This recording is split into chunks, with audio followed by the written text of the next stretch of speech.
Hi, I'm Roberta. Welcome to my kitchen. Today I'm going to show you one of those wonderful kitchen hacks, how to poach a perfect egg.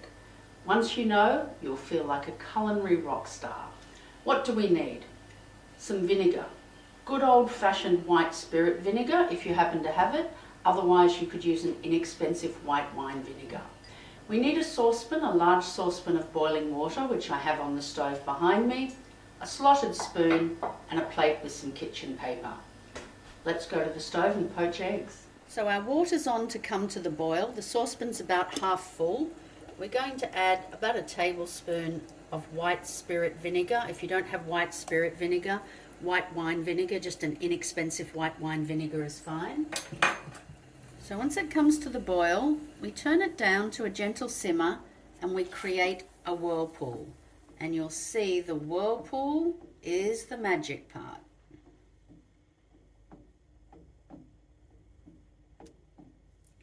I slide it into the center of that whirlpool and look what happens.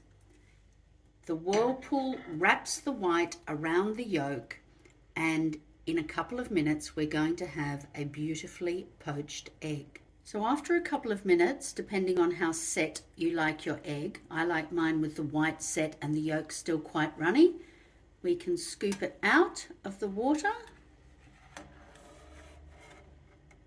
No, that's still a little unset. I'm going to give that another moment.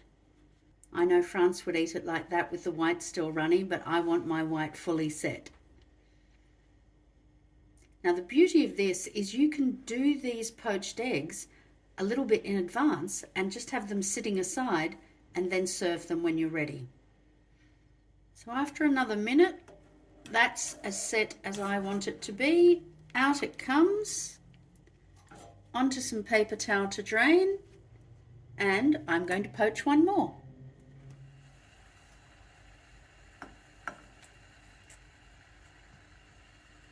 And there you have your perfectly poached egg. Set white, runny yolk, yum, yum. Ready to go on top of a salad lyonnaise, ready to go on top of an English muffin, ready to go into a bowl of beautiful soup.